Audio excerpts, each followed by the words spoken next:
Athisaya one world Kalapatti premium villa plots with world class amenities நம்ம கோயம்புத்தூர்ல. அதிசயம் நடக்கும் நிச்சயமா. நீதி வழங்கும் போது அண்ணன் தம்பி சொந்தம் பந்தம் பணக்கார ஏழை எதையுமே பார்க்க கூடாதுடா, நாயத்தை மட்டும் தான் சொல்லணும்.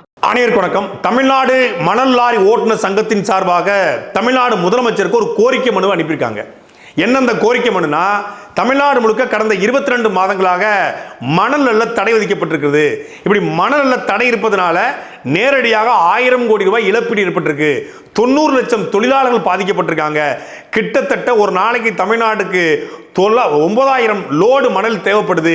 இது இல்லாதனால எம்சாண்டுக்கு பல பேர் மாறியதுல கட்டடங்களுடைய உறுதித்தன்மை குறைந்திருக்கிறது, குவாலிட்டி இல்லாமல் போயிருச்சு. 10 ஆண்டுகளை கட்டடம் இடிந்து போற நிலைமைக்கு தள்ளப்பட்டிருக்கு. இப்படி எம்சாண்டால் கட்டப்பட்ட கட்டடங்கள் விரிசல் விட்டிருக்கிறது. அதனால உடனடியாக நீங்க மணல் அள்ளுவதற்கு அனுமதி தர வேண்டும், பட்டா இடங்களில் மணல் அள்ளுவதற்கு அனுமதி தர வேண்டும் என்று தமிழ்நாடு முதலமைச்சருக்கு கோரிக்கை வச்சிருக்காங்க. இந்த கோரிக்கையை வாய்ப்பா பயன்படுத்தி மீண்டும் மணல் கொள்ளையை நடத்த திட்டமிடுகிறது திராவிட மாடல் அரசு அப்படிங்கிற செய்திகள் இப்போது வந்து கொண்டிருக்கிறது. மழையா நீ வெட்டிக்க, மண்ணா நீ அள்ளிக்க, கமிஷனை எங்களுக்கு கொடுத்துக்க, வெட்டிக்க கமிஷனை கொடுத்துக்க அப்படிங்கிற ரேஞ்சுக்கு திமுக இறங்கிருச்சு அப்படிங்கிற தகவல் வருது. இதை யாருக்கு கொடுக்கலான்னு திமுக திட்டமிடுதாமா? கடந்த 10 ஆண்டு காலமாக தமிழ்நாடு முழுமைக்கு இருக்கக்கூடிய ஆறுகளை அள்ளி தின்ன, இந்த விக்ரம் படத்துல கமல் இப்படி நக்குவார் இல்லையா, அது மாதிரி மொத்த ஆத்தையும் நக்குன ஒரு 3 மணல் முழுங்கி மகாதேவன் தமிழ்நாட்டில் இருக்காங்க. இவங்க எவ்வளவு கொள்ளையடிச்சாங்க மணல் அப்படிங்கிற செய்தியை சொன்னா உண்மையிலே இயற்கை ஆர்வலர்களுக்கு, சுற்றுச்சூழல் ஆர்வலர்களுக்கு, இந்த மண்ணையும் இந்த மக்களையும் நேசிக்கக்கூடிய மக்களுக்கு, தமிழர்களுக்கு மாரடைப்பு வந்தாலும் ஆச்சரியப்படுவதற்கு இல்லை. கிட்டத்தட்ட 34,750 கோடி, எவ்வளவு? 34,750 கோடி ரூபாய்க்கு அன்அஃபிஷியலா மணல் அள்ளி வித்திருக்கிறது இந்த 3 மும்மூர்த்திகளும். அதுல மெயின் எஸ்ஆர் என்கிற ராமச்சந்திரன், பேரே மணல் ராமச்சந்திரன், பேரே இன்னொருத்தர் கரிகாலன், மணல் கரிகாலன். எவ்வளவு பெரிய எப்பேற்பட்ட பேரு பாருங்க. ஓடுகிற நதியை தடுத்து அந்த நதியில அணை கட்ட முடியும் என்று விவசாயத்திற்கு முதலாக கல்லணையை கட்டிய கரிகாலனுடைய பேரை வச்சுக்கிட்டு அந்த ஆத்தையே காலி பண்ணுவார். காவிரிக்கு நடுவே கல்லணை கட்டினார் அந்த கரிகாலன், காவிரி ஆத்தை தின்னார் இந்த கரிகாலன். அப்புறம் ரத்தினம். இந்த 3 பேரும் சேர்ந்து மொத்த தமிழ்நாட்டுக்குரிய அத்தனை ஆறுகளையும் ஆட்டைய போட்டாங்க. இன்னைக்கு வைகை செத்து போய் கிடக்கு, காவிரி கிட்ட செத்துக்கிட்டு இருக்கு, தாமிரபரணி சாகும் தருவாயில் இருக்குன்னா அது 3 பேருக்கு காரணம். அதுல முதன்மையா இருக்கக்கூடியவர் இந்த எஸ்ஆர் என்கிற ராமச்சந்திரன். அறந்தாங்க பக்கம் ஒரு கிராமத்தை பூர்வீகமாக கொண்டவர் இந்த ராமச்சந்திரன், இந்த கரிகாலன், ரத்னம், இந்த 3 பேர் வீட்டிலையும் கடந்த 2023 செப்டம்பர் மாதம் 12ஆம் தேதி ஒரு ரெய்டு நடத்தப்படுது. என்ன ரெய்டு?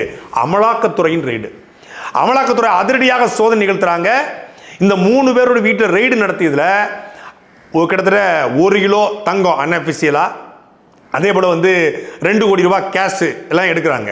அதெல்லாத்தையும் தாண்டி இவர்கள் யார் யாருக்கு பணம் கொடுத்தாங்க அப்படிங்கிற டைரி குறிப்புகள், இவங்க யார் யாருக்கு எந்தெந்த பினாமி நிறுவனங்களை இன்வெஸ்ட் பண்ணாங்க அப்படிங்கிற டைரி குறிப்புகள், ஆவணங்கள், இதை எல்லாத்தையும் கைப்பற்றுறாங்க. கைப்பற்றி அமலாக்கத்துறை 15/9/2023 ஒரு அறிக்கை வெளியிடுறாங்க. தமிழ்நாடு முழுக்க இந்த மாதிரி இல்லீகல் மைன்ஸில் இவங்க பல கோடி ரூபாய் சம்பாதிச்சிருக்காங்கிற குற்றச்சாட்டு அடிப்படையில் இவங்க ரெய்டு நடத்தப்பட்டுச்சு. இந்த ரெய்டில் 3 பேர் மட்டும் இல்லை, 4ஆவதா ஒரு பேரையும் அமலாக்கத்துறை சேர்க்குது. ஒருத்தர் ரத்னம், இன்னொருத்தர் கரிகாலன், இன்னொன்று எஸ்ஆர் என்கிற ராமச்சந்திரன். 4ஆவதா ஒருத்தர் இருக்காரு, அவர் தான் உண்மையான A1 அக்யூஸ்ட். இந்த 3 பேரும் தாண்டி A1 அக்யூஸ்ட் யாருன்னா ஆடிட்டர் சண்முகராஜன். யாருடைய ஆடிட்டரு? தமிழ்நாட்டினுடைய நிழல் உலக முதலமைச்சராக அறியப்படுகிற மரியாதைக்குரிய ஸ்டாலின் அவர்களுடைய மருமகன் மாப்பிள்ளை சாரு சபரீசனுடைய ஆடிட்டர். சபரீசன் மட்டுமல்லாது சென்னையில் முக்கிய புள்ளிகளுக்கு எல்லாத்துக்கும் ஆடிட்டரு இந்த ஆடிட்டர் சண்முகராஜன் தான். இந்த சண்முகராஜன் வீட்டிலையும் அமலாக்கத்துறை சோதனை, சபரீசனுடைய ஆடிட்டர் வீட்டில் அமலாக்கத்துறை சோதனைன்னு பரபரப்பாக நியூஸ் போட்டாங்க. இவர் 4ஆவது அக்யூஸ்டாக அமலாக்கத்துறையில் சேர்க்கப்பட்டு அமலாக்கத்துறை இந்த வழக்கை உச்சநீதிமன்றத்துக்கு எடுக்க போது உச்சநீதிமன்றத்தில் இந்த வழக்கு நிலுவையில் இருக்கிறது. அந்த உச்சநீதிமன்றத்தில் அமலாக்கத்துறை ஒரு மனுவை தாக்கல் பண்ணுது. என்ன மனு அப்படின்னா, தமிழ்நாட்டில் கடந்த 10 ஆண்டு காலத்தில் ஆறுகளில் இல்லீகலாக இவங்க மணல் கொள்ளை நடத்தியதில் கிட்டத்தட்ட 34,730 கோடி ரூபாய் இவங்க முறைகேடு பண்ணியிருக்காங்க. ஆனால் அரசுக்கு இவங்க கொடுத்தது எவ்வளோ தெரியுமில்ல? 34,000 கோடி அள்ளியிருக்காங்க. அப்போ அரசுக்கு வருவாய் பாதிக்கு பாதி இருக்கும்ல, 15,000 கோடி. அப்படி தான் நம்ம நினைப்போம். 15,000 கோடி கல்லி 35,000 கோடி விற்றுருப்பாங்கன்னு. 10,000 கோடி கல்லி 35,000 கோடி விற்றுருப்பான்னு நினைக்கலாமா? 5,000 கோடி கல்லி 35,000 கோடிக்கு, 1000 கோடி கல்லி 35,000 கோடிக்கு, 500 கோடி கல்லி 35,000 கோடிக்கு, 100 கோடி கல்லி 35,000 கோடிக்கு இல்லை, 36 கோடிக்கு அரசுக்கு வருவாயை காட்டிட்டு 34,730 கோடி தான் வச்சுருக்காங்க. அதாவது அரசுக்கு இவங்க காட்டினது 36 கோடி தான் கட்டியிருக்காங்க. அரசிடம் ஒரு ஒரு ஆற்று பக்கத்தில் ஒரு ஆற்று படுகையில் ஒரு 5 ஏக்கருக்கு நாங்கள் மணலில் போகிற லைசன்ஸ் வாங்குறது. ஒரு லோடு மணலுக்கு இவங்க கட்டுற தொகை எவ்வளோ தெரியுமில்ல? 300 ரூபா. வெளியே விற்கிறது எவ்வளோ தெரியுமா? 12,000 ரூபா. அதாவது ஒரு யூனிட்டை லோடாக பார்த்தா 40,000 ரூபா. 300 ரூபா பணம் கட்டிட்டு 40,000 ரூபாய்க்கு விற்றுருக்காங்க. 300 எங்க இருக்கு, 40,000 எங்க இருக்கு. அதனால 36 கோடி கட்டிட்டு 34,730 கோடி ரூபாய் சம்பாதிச்சிருக்காங்க. இதில் மாப்பிள சாரு, அமைச்சர் பெருமக்கள், அதிகாரிகள் எல்லாரும் உடந்த அப்படிங்கிறத ஈடி கண்டுபிடிச்சிருக்கு. ஈடி என்ன சொல்லுது? மாவட்ட ஆட்சியருடைய துணை இல்லாம இது நடந்திருக்கான்னு சொல்லி குறிப்பா திருச்சி, பெரம்பலூர், கரூர், அரியலூர் இந்த 4 மாவட்டங்கள்ல அதிகமாக மணல் கொள்ளை நடந்திருக்கிறது என்பதை ஈடி உறுதி செய்து இந்த 4 மாவட்ட ஆட்சியர்களுக்கும் சம்மனும் அனுப்பியது. இதில் எந்த அடிப்படையில் ஈடி உள்ள வராங்கன்னா 36 வழக்குகள் கடந்த 4-5 ஆண்டுகள் 36 வழக்குகள் இந்த ரத்தனம், கரிகாலம் இந்த டீம் மேலே போடப்படுது, எஸ்ஆர் மேலே போடப்படுது, குறிப்பாக ராமச்சந்திரன் டீம் மேலே போடப்படுது. அந்த 36 வழக்குகளை இந்த மாதிரி எஸ்ஆர் டீமு, ராமச்சந்திரன் டீம் வந்து இல்லீகலாக வந்து மணல் குவாரி நடத்துகிறாங்க, மணல் அள்ளுறாங்கன்னு சொல்லி பல இடங்களில் சில நேர்மையான அதிகாரிகள் வழக்கு பதிவு பண்ணுறாங்க. 36ங்கிறது வந்து திமுக ஆட்சியில் போடப்பட்ட வழக்கில் லீஸ்ட்டு. ஏன்னா இவங்க மணல் கொள்ளைக்கு வழக்கே போட மாட்டாங்க. அப்படி நேர்மையான சில அதிகாரிகள், கொஞ்சம் சுற்றுச்சூழல் ஆர்வலர்கள், நாம் தமிழர் கட்சி இவங்கெல்லாம் கொடுத்த அழுத்தத்தின் அடிப்படையில் யாராவது புகார் கொடுத்துருப்பாங்க, ஆதாரப்பூர்வமாக பிடிச்சிருப்பாங்க. அந்த அடிப்படையில் போட்ட வழக்கு தான் 36 வழக்கு. அந்த 36 வழக்கை பேஸ் பண்ணி 36 வழக்குடைய தன்மை என்ன, ஏன் அந்த வழக்கில் மேல் நடவடிக்கை எடுக்கல அப்படிங்கிற அடிப்படையில் அமலாக்கத்துறை சோதனைக்கு வருது. அந்த சோதனையில் கண்டுபிடிக்கிறாங்க. இவங்க எப்படி எடுத்திருக்காங்க அப்படின்னா, ஆற்றுப்படுகையில் ஒரு 5 ஏக்கருக்கு லைசன்ஸை வாங்குறதுங்க. வாங்கிட்டு ஆற்றுல அந்த லைசன்ஸ் வாங்கியிருக்க இடத்துலேருந்து ஒரு 1 கிலோமீட்டருக்கு உள்ள மண் அள்ளுறது, அள்ளிக்கிட்டே இருக்கிறது. லாரி உள்ளே போய் ஜேசிபி வச்சு ஹிட்டாச்சை விட்டு தண்ணியோட தண்ணியாக அள்ளுவாங்க. அதனால தான் சாலைகளை பார்க்கும்போது தண்ணியை கொட்டிக்கொண்டே போகும். ஒரு பக்கம் குடிக்க தண்ணி இல்லை, ஒரு பக்கம் குளிக்க தண்ணி இல்லை, ஒரு பக்கம் விவசாயத்து தண்ணி இல்லை, நிலத்தடி நீர் வற்றி கொண்டிருக்கிறது. ஆனால் சாலைகளில் தண்ணீர் கொட்டிக்கொண்டே போகும்.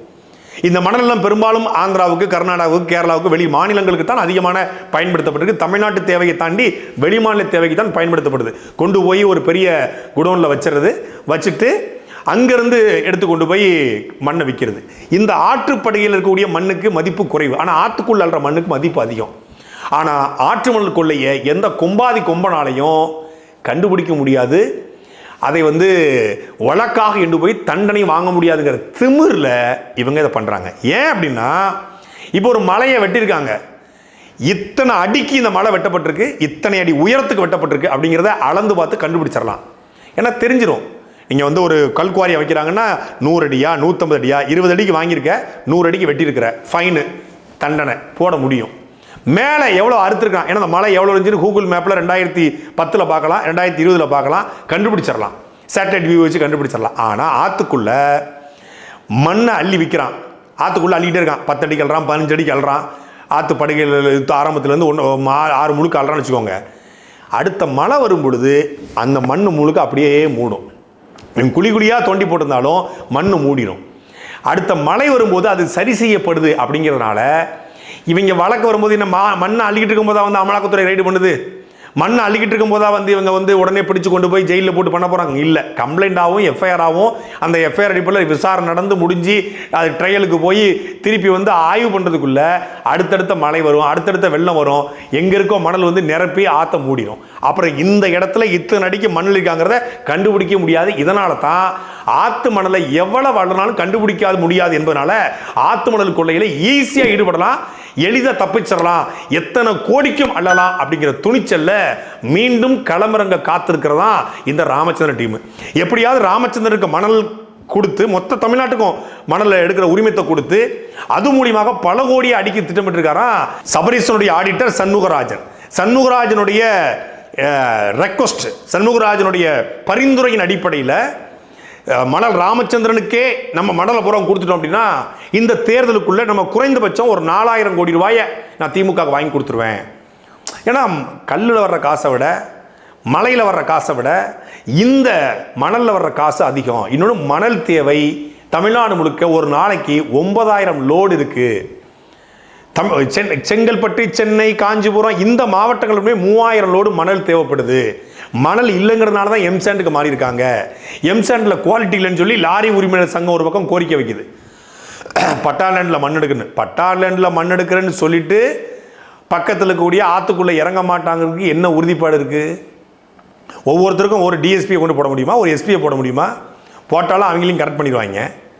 யாரை கொண்டு போட முடியும்? அப்போ பட்டாலேண்டில் மண் எடுக்க போகிறோம்னு சொல்லிட்டு மீண்டும் ஆற்றுக்குள்ளே இறங்க வைப்பதற்கும் இந்த லாரி உரிமையாளர் சங்கத்தை வைத்துக்கொண்டு தமிழ்நாடு முழுக்க மணல் ராமச்சந்திரனுக்கு இந்த ஒப்பந்தத்தை கொடுக்கணும். பாருங்க, எவன் விட்டு நிலத்தை எவன் ஒப்பந்தம் போடுறான் பாருங்க. மலையை வெட்டணுமா யார் வேணாலும் வெட்டிக்கலாம், ஆனால் ஆறுமூச்சாமிக்கு காசு கொடுக்கணும். மண் அள்ளணுமா எவன் வேணாலும் அள்ளிக்கலாம், ஆனால் ராமச்சந்திரனுக்கு காசு கொடுக்கணும், எஸ்ஆர் கொடுக்கணும். எஸ்ஆர் என்ன பண்ணுவார்? அதை வாங்கி கொண்டு தனக்கு கொஞ்சம் வச்சுக்கிட்டு அவர் தலைமைக்கு கொஞ்சம் கொடுப்பாரு. இது என்னடா எவன் விட்டு நிலத்தை எவன்டா அள்ளுறது? நான் தெரியாமல் கேட்குறேன். இந்த மண்ணின் விடுதலைக்காக புலித்தேவனும் மருதுபாண்டியும் தீரன் சின்னமலையும் அழகமுத்துக்கோனும் வெண்ணிக்காலடியும் சுந்தரலிங்கமும் வேலுநாச்சியாரும் போராடியது இந்த மண்ணைக்காக தான். இந்த மண் எதிரிக்கு போயிடக்கூடாது, இந்த மண் வேட்டானுக்கு போயிடக்கூடாதுங்கிற மண்ணைக்காக போராடிய நிலத்தில் தமிழ்நாட்டினுடைய தேவைக்கு மணல் இல்லாமல் வீடு கட்ட முடியாது. யதார்த்தம் தான், மாற்றுக்கிறது இல்லை. அந்த மண் தேவை என்ன, நீ எடுக்கிற மண் தேவை என்ன? தமிழ்நாட்டினுடைய மண் தேவைக்காக நாங்கள் மணல் எடுத்தோம். குறிப்பிட்ட பட்டா நிலங்களில் மணல் எடுக்கப்பட்டுச்சுன்னா பரவாயில்ல. ஆற்று படுகையில் ஒரு லைசன்ஸ் வாங்கி அதில் மட்டும் அந்த குறிப்பிட்ட அளவு மற்றும் எடுக்கப்படுது அப்படின்னா பரவாயில்ல. அவர் 4 அடி தோண்டலாம்னா இவங்க 16 அடி தோன்றது, 20 அடி தோன்றது. மலையில் குவாரியில் 8 அடி 22 அடி தோண்டலாம்னா இவங்க 150 அடி தோன்றது. அண்டர் கிரவுண்ட் வரைக்கும் அரை இறங்கி போடுது. விட்டா அமெரிக்காவுக்கே போயிடுவாங்க, ஓட்டையை போட்டுட்டு அந்த பக்கம் போயிடுவாங்க, பூமத்தி இறையோட மையக்கோடு வரைக்கும் வருவாங்க. இந்த மணல் ராமச்சந்திரன் மீது ஏற்கனவே 34க்கு மேற்பட்ட வழக்குகள் இருக்கிறது.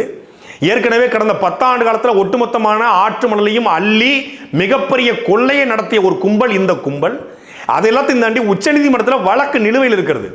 வழக்கு நிலுவையில் இருப்பதனால தான் நான் முதல்ல சொன்னேன் இல்லையா, 22 மாதங்களாக தமிழ்நாட்டில் அஃபிஷியலாக மணல் அல்ல, அன்அஃபிஷியலாக அள்ளிட்டு தான் இருக்கானுங்க. அஃபிஷியலாக ஆற்றுக்குள்ளே இறங்கி அள்ள முடியாது, ஏன்னா தடை இருக்கு. ஏன் தடைன்னா சரியா பாருங்க, 22 மாதம். அந்த 22 மாதத்துக்கு முன்னாடி தான் தமிழ்நாட்டில் அமலாக்கத்துறை ரெய்டுக்கு வருது. அமலாக்கத்துறை ரெய்டுக்கு வந்த இருந்து இங்கே ஆற்று மணல் அல்ல தடை. ஏன் அமலாக்கத்துறை ரெய்டுக்கு வந்துச்சு?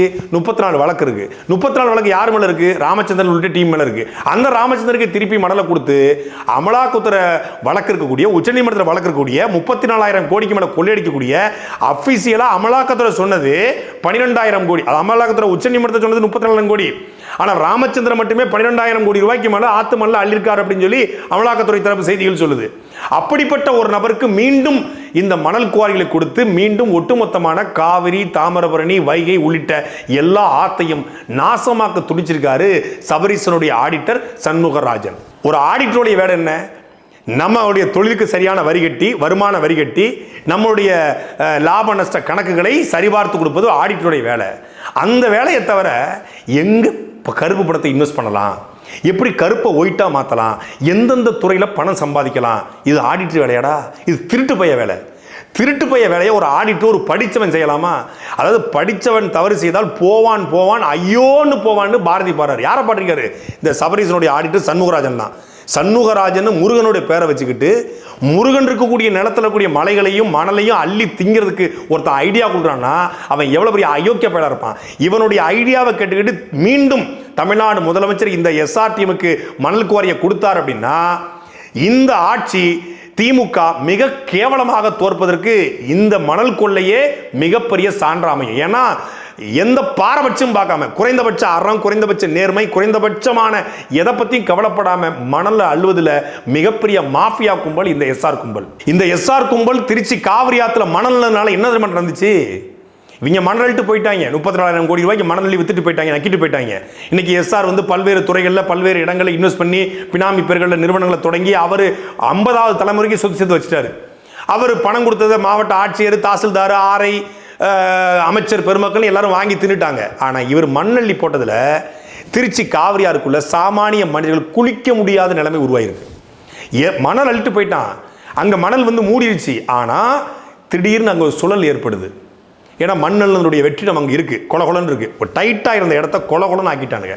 இப்போ எங்கே போய் குளித்தாலும் அதுக்குள்ள புதர் இருக்குமோ, இங்கே சுழி இருக்குமோ, அங்கே தண்ணி இழுத்துருமோங்கிற பயத்தில் பல பேர் ஆற்றுக்குள்ளே குளிக்க பயப்படுறாங்க.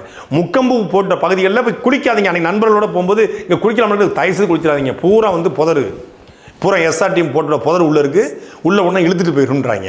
அந்த அளவுக்கு மக்களுக்கு பயந்து ஆற்றுக்குள்ளே குளிக்க முடியாத அளவுக்கான ஒரு வேலையை பார்த்துட்டான். ஆற்றுக்குள்ளே மக்கள் குளிக்க போகும்போது ஈஸியாக இருக்கும் மண்ணல்றதுக்கு, அது அப்படி பீதி வரை கிளப்பிருப்பாங்க. புதருக்கு உள்ளே போவீங்க, சுழிருக்கு உள்ளே போவீங்க. ஏன் உள்ளுக்குள்ளே இன்னைக்கு நவீன தொழில்நுட்பம் வந்துருச்சுல்ல, தண்ணிக்குள்ளே இருந்து மண்ணை அள்ளி அள்ளி அள்ளி அள்ளி குமிச்சு வச்சுட்டு அந்த இடத்துல போய் திரும்பி பொக்லைன் போய் அள்ளிட்டு வர தொழில்நுட்பம் வந்துருச்சான். எவ்வளோ பெரிய ஆறு தண்ணி ஓடினாலும், எவ்வளோ ஃபோர்ஸாக ஓடினாலும் அந்த ஃபோர்ஸுக்குள்ளேயும் போய் தண்ணியை வந்து தடுத்து மண்ணை அள்ளக்கூடிய டெக்னாலஜி வந்துருச்சு. அவன் ஃபோர்ஸாக போன ஆற்றை தடுத்து அணையை கட்டுறான், இவன் ஃபோர்ஸாக போன ஆற்றை தடுத்து மண்ணல்றான். தமிழ்நாடு முழுக்க ஆற்று மணலை கொள்ளையடிக்கக்கூடிய அதிகாரப்பூர்வமான உரிமையை எப்படியாவது இந்த எஸ்ஆர் என்கிற ராமச்சந்திரன் டீமுக்கு வாங்கி கொடுத்துடணும் அப்படிங்கிறதுல சபரீசனுடைய ஆடிட்டர் சண்முகராஜன் ரொம்ப உறுதியாக இருக்காரா. ஏன் இவர் உறுதியாக இருக்கார் அப்படின்னு பார்த்தா, இவர் இந்த எஸ்ஆர் குழுமத்தில் ஒரு முக்கியமான இன்வெஸ்டர். இவருடைய பணமும் இன்வெஸ்ட் செய்யப்பட்டிருக்கு. இன்னும் ஆத்துமணல் கொள்ளை நடக்கும் பொழுது இவருக்கு கூடுதலான கப்பம் எஸ்ஆர்ட்ட இருந்து வரும். அதற்காக எப்படியாவது மாப்பிள சார், அதாவது இந்த ஆட்சியினுடைய நிழலுலக முதலமைச்சராக கூடிய சபரீசனை கரெக்ட் பண்ணி அவர் மூலியமாக எஸ்ஆருக்கு இந்த உரிமத்தை வாங்கி கொடுத்துடணும் அப்படிங்கிறத சண்முகராஜன் முழு நேர பணியில் ஈடுபட்டிருக்காரு. இது முதலமைச்சருக்கு தெரிஞ்சு நடக்குதா தெரியாமல் நடக்குதா அப்படின்னு விசாரிச்சு பார்க்கும்போது முதலமைச்சருக்கு இந்த கரிகாலன், ரத்னம், இந்த ராமச்சந்திரன் இந்த 3 பேருக்கு கொடுக்கூடாது. ஏன்னா கிட்டத்தட்ட 34,000 கோடிக்கு மேலே கொள்ளையடிச்சிருக்காங்க அப்படிங்கிறது அமலாக்கத்துறை சொல்லிடுச்சு. அமலாக்கத்துறை வழக்கு சம்பந்தப்பட்டிருக்க ஒருத்தருக்கு மீண்டும் இந்த உரிமத்தை, இந்த கப்பம் வசூல் வென்ற இந்த உரிமத்தை கொடுத்தா அது மிகப்பெரிய அவப்பெயரை இந்த ஆட்சிக்கு ஏற்படுத்திடும். இன்னும் 8 மாதத்தில் தேர்தல் நேரத்தில் மீண்டும் கொண்டு போய் எஸ்ஆருக்கு மணல் கொள்ளைக்கு திறந்து விட்டாங்க அப்படின்னா அது பெரிய கரும்புள்ளியாக மாறும். அப்படிங்கிறனால இந்த டீம் வேணாம் அப்படிங்கிறதுல முதலமைச்சர் உறுதியாக இருந்திருக்காரு. ஆனால் எப்படியாவது நிழல் உலக முதலமைச்சர் இருக்காரு, முதலமைச்சர் ஒப்புதல் கொடுக்கலாம், என்ன சபரீசன் ஒப்புதலை வாங்கி நாம பண்ணிடுவோம் அப்படிங்கிறதுல முழு மூச்சா இறங்கியிருக்காரு சண்முகராஜன். சண்முகராஜன் இந்த வழக்கில் 4வது அக்யூஸ்டா இருக்கலாம், ஆனா உண்மையான அக்யூஸ்ட் ஆடிட்டர் சண்முகராஜன் தான். சாட்டை எடுத்து நாட்டை திருத்து